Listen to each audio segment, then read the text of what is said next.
Hi everybody and welcome back to Lost Genre Reddit Stories. And in today's video, I've got once again 2 stories for you that both of them have updates. Also, if you enjoy my content but still haven't subscribed, then I can only recommend that you do so you can see my videos on your home feed. Now let's get started with today's first story.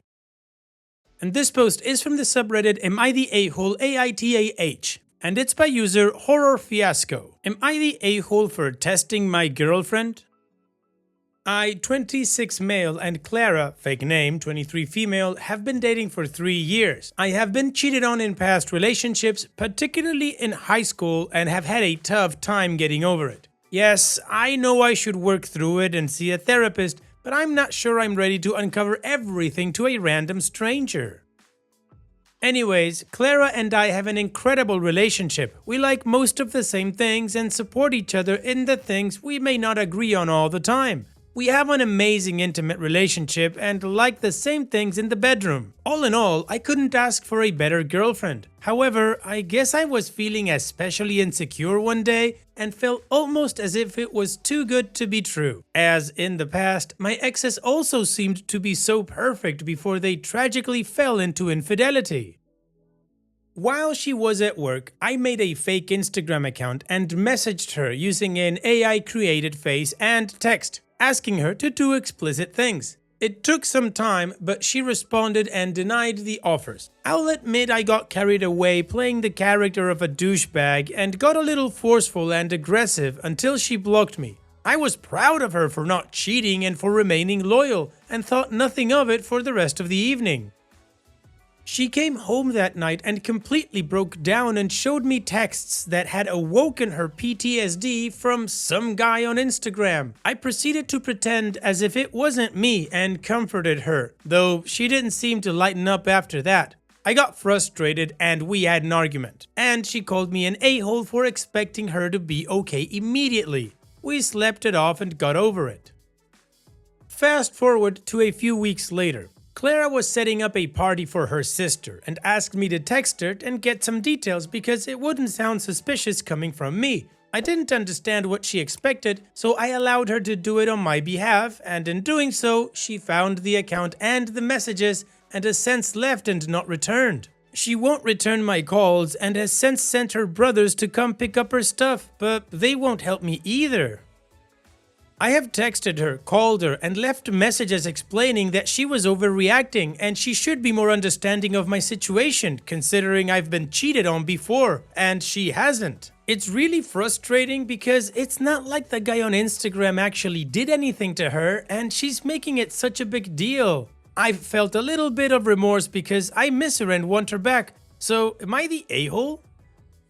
Wow, Opino, you are way past the a-hole. You are a walking stupid red flag yourself. What the hell is the matter with you, man? Sure, okay, you've been cheated on before. Oh, poor you. So have I, and I'm not doing the stupid crap that you're doing right now. So just because you felt a bit insecure at one point, you think you have the right to test your partner like that? And even if you didn't trigger her PTSD, because let's imagine that she didn't have any problems before that, you still don't have the right to do that. I mean, unless you're aiming to have an unhealthy relationship where trust just isn't a thing. Here's the thought, OP, self-accountability. You've got issues because you've been hurt in the past, not by your current girlfriend. You need to fix that. You need to work on your issues. They're not her responsibility. I think the part that pissed me off the most about your whole way of thinking is that you were explaining to her how she was overreacting over her PTSD because you've been cheated on and not her. You do understand that not everything is about you, right? And if you don't, well, just add that to the list of crap that you need to work through. Now, the cherry on top, of course, is that part where you say you felt a little bit of remorse because you missed her and you wanted her back. Not because you hurt her based on your insecurities. Honestly, if your girlfriend ran for the hills and never spoke to you again, it would be absolutely understandable. And what do you guys think about OP's situation? Do you think he was right to do what he did and he's not the a-hole? Let me know what you think in the comment section. And now let's move on to the community comments to see what they said. Cat Food on My Shelf says, "You're the a-hole. You don't even feel remorseful other than the fact that you want her back. What exactly did you say when you got carried away and a little forceful?" And Opie responds, "It's not just because I want her back, and it was essentially things along the lines of her sending dirty images to the account and that he would hurt me if she didn't. But I'm completely fine and the guy doesn't even exist. So I'm having a hard time understanding why she's making a big deal out of nothing or how it's my problem." Wow, just when you think he couldn't be a bigger idiot, he doubles down. Limon Shark says, "I'm assuming if you have been dating for 3 years, you knew her trauma, you knew her triggers, and you exploited it for what? To feel a little bit better about yourself? You made her feel completely unsafe so you would feel more secure. Not only is it a-hole behavior, it's manipulative narcissistic behavior. My recommendation? Therapy." And Opie responds, "I never heard anything about any trauma she had, and I personally feel she should be a little bit more understanding, seeing as if she really did have trauma, she would have told me before. However, I will look into therapy." One Perspective 5 says, "You're the a-hole undoubtedly. I hope she continues no contact to protect her own well-being. Hopefully, this is a lesson learned for you as well. Not sure why it being an incredible relationship, you would put her or yourself in that position." And RJack151 says, "You're the a-hole and failed her test. You proved to be an inconsiderate major a-hole. You think she should forgive you for triggering her PTSD? Don't expect her back in your life, and you better watch yourself. Her brothers may decide that you need to be taught a lesson."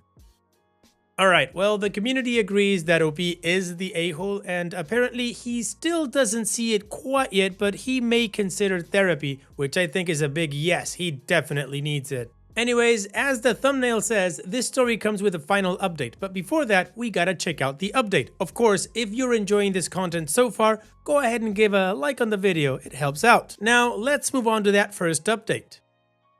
Alright, let's unpack this a little. First off, I would like to take the time to say thank you. I truthfully am grateful for the replies that each of you has given me. For a day or two, I'll admit that it hurt that nobody agreed with me or anything, but because of that, it gave me time to reflect and realize how much of an issue it really was. It was rather eye-opening personally. I have issues, and a lot of them, and I need to get over them.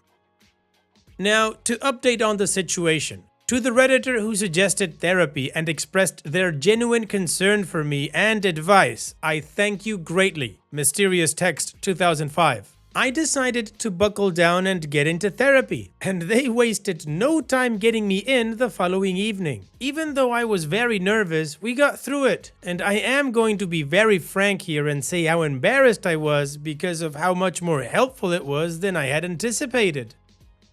As for my relationship with Clara, to be truthful, I accepted that I had lost Clara and ruined our relationship and was ready to walk the lonely road. However, a few days ago, she reached out and expressed that she wanted to meet and talk for lunch. We had a very deep conversation for the majority of the day, and it was incredibly healing for me. Admittedly, part of me wanted to say, "Okay, see, you're all better now and don't need therapy," but I knew that was the part of me that was scared.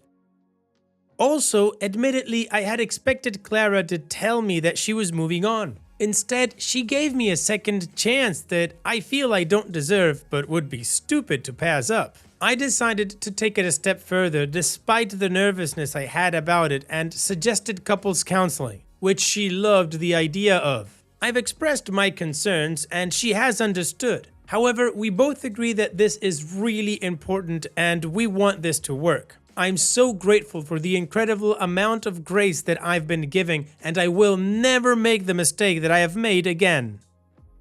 Alright, short and to the point. Respect OP for understanding and finally getting the perspective you needed to be able to work through your issues. Just by doing that, I'd say you're ahead of the game now. You actually understood that it's not all about you and that, well, couples need trust. You apologized and Clara has decided to give you a second shot. So good for you. Hope you make the best of it. Now, as I said before, OP has given us a final update, so let's move on to that to see how they're doing.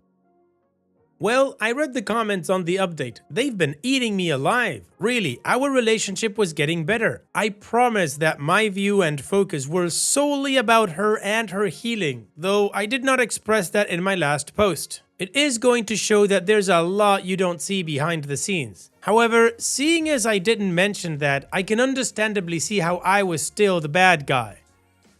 I showed my therapist the posts and the comments. I showed my girlfriend your responses, and she was grateful for you all sticking up for her. My girlfriend and I were seemingly healing, and as she and I worked through some things, and especially as she opened up about her traumas that led to my mess of hurting her, it gave me a good perspective of how not to be, and of how badly I had hurt her.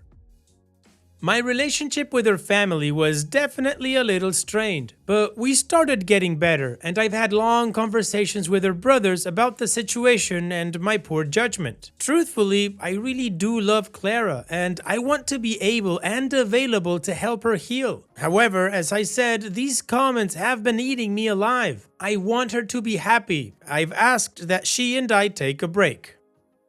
For all I know, this could be permanent. You've all expressed concern for her and her safety, and while I personally haven't seen myself as a threat, I also recognize that, at first, I didn't see myself as the a-hole in the situation. So, to avoid being a danger to her, and despite how much she asked for this not to happen, I asked that we go on a break. We had a pretty decently long chat about it. She was a bit on both sides, as she agreed we both needed to get mentally okay.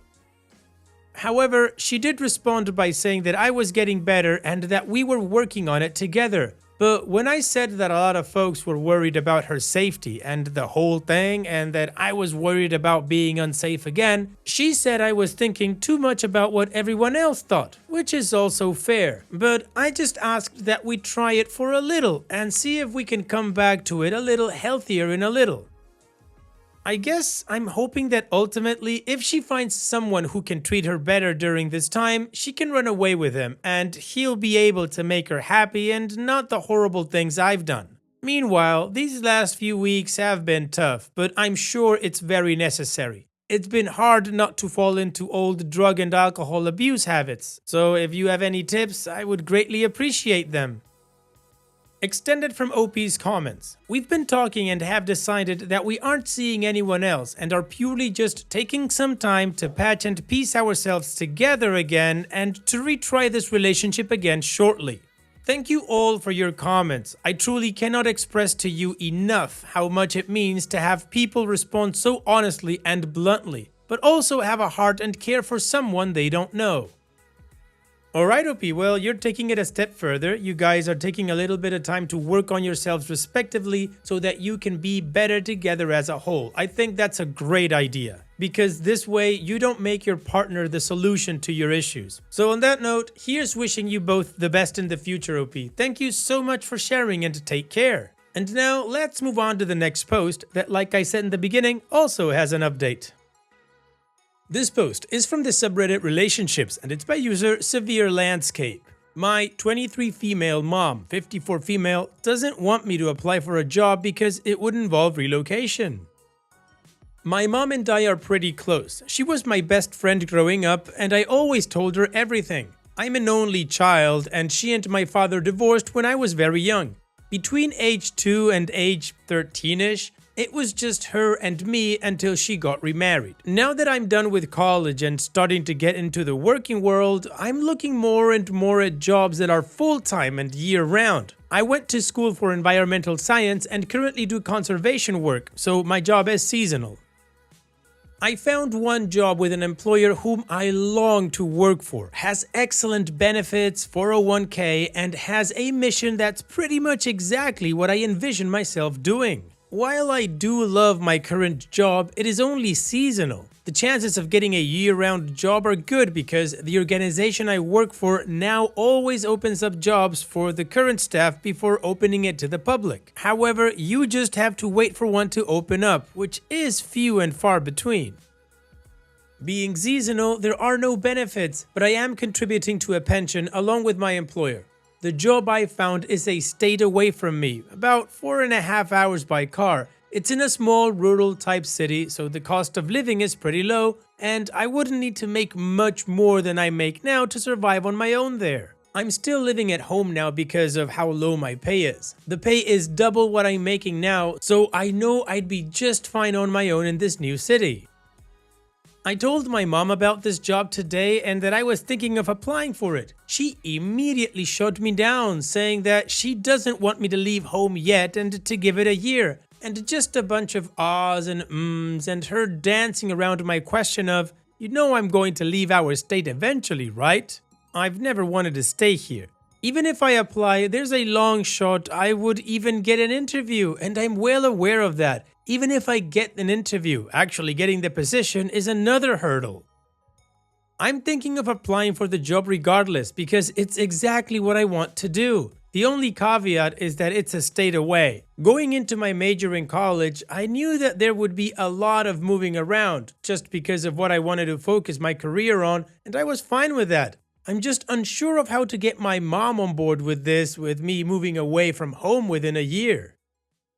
Well, OP, the good news is that your mom doesn't get a say in this. It's your life. You get to live it in your terms. Now, I understand your situation and I understand your mom. I think she also knows that she can't keep you, or else she probably would have put up a bigger fight or would be more controlling or try to manipulate you into staying. I think your mom is just having a hard time coming to terms with the fact that her little girl is not a little girl anymore and is a woman that is ready to go out and take the world by storm. Now, considering the closeness that you spoke of, I'm pretty sure your mom knows that this job is a great opportunity for you and it's something that you really want to do. So just maybe sit down with your mom, talk to her, and help her get to the point in which she will back you. I mean, it's just one state away, 4.5 hours away. It's not that much. I'm sure you wouldn't be driving back every weekend, but once every few months, you also get FaceTime or Skype calls or however you want to keep in touch. So yeah, in summary, OP, I'd talk to your mom to help her get to the point that I think she knows she needs to get to. And what do you guys think about OP's situation? How would you go about it? Let me know in the comment section, and now let's move on to the community comments to see what they said. Deleted says, I have good news, OP. You're an adult. You don't ask her what jobs you're allowed to apply to. You apply, you get the job, and you tell her that you're moving out. Good luck on your job search. She doesn't have to be on board, by the by. Lots of parents get mad at their kids for doing something they don't like when the kids are adults. Tough. She'll get used to it. If she can't handle you getting a decent job elsewhere, what will you do when she doesn't like your new significant other? Auntie Venom says, hey, you're roughly the same age as my oldest and me. Just do it. You don't have to get your mom on board. Parents raise their kids knowing their kids are gonna fly eventually, and it's rough, but just one of those things you have to deal with as an adult. Go live your life. Go after what you want. Be a success. Your mom can't hold on to you as if you're 6, even though she probably wants to. Your job now is to be a self-sufficient adult. And Greek Goddess 2 says, quote, I'm unsure of how to get my mom on board with this and with me moving away from home within a year. End quote. That's not your problem. You have to realize that you can't live your life to please your mom, that she's never going to want you to separate from her. It's not your role to make her comfortable with that. And the fact that you're worried about it is your real problem. You might want to seek some counseling to help you deal with her unreasonable expectations. In the meantime, go ahead and apply for the job. If you are called for an interview and if it's offered, accept it. Alright, well, the community agrees. The mom has no say in this and OP can just do as she pleases and apply for the job, and if she gets it, go for it. I of course agree with that, but like I said before, I don't think the mom is trying to stop OP. She's just having a hard time getting there. In any case, let's move on to the update to see how the story ends. I wanted to update the people who commented and sent me PMs. I applied for the job. I landed an interview. I got the job. I told my mom the day I got the call for the interview that I applied for, and now I have an interview in a few days. She wasn't too pleased that I didn't tell her I applied for the job anyway, but she quickly got over it when I informed her again that I would love to get the job, and if I did get it, I saw myself staying with the organization for probably the rest of my life. She became excited for me, and the day before I left to go to the interview, she expressed how much she was proud of me for following my dreams like she did not, and not letting anyone stop me as she did. She wished me good luck and told me that she knew I'd do great. I start the job in a few weeks, which will give me plenty of time to get my things together and prepare for a huge move in my life. My boss is extremely excited for me. To be honest, I think she helped me get the job. I listed her as a reference and she knows most of the people I'll be working with and can't wait to see me succeed in this new position. Conservation is a small world. Thank you to those who told me to go for the job anyway, because without that push from strangers, I don't think I would have applied. Also, thank you everyone for the congratulations and well wishes. They are very much appreciated. Awesome, OP! Congratulations are in order and your mom is on board, which is also good. So here's wishing you the best in the future, OP. Thank you so much for sharing and take care. And that's it for today's video. Thank you so much for taking the time to watch it. Now, if you've gotten to this point in the video, I assume that you like these stories that I'm reading out. So here are a couple more that you might enjoy. And if you don't have any time to watch another story right now, save it for later. And also, don't forget to hit that subscribe button.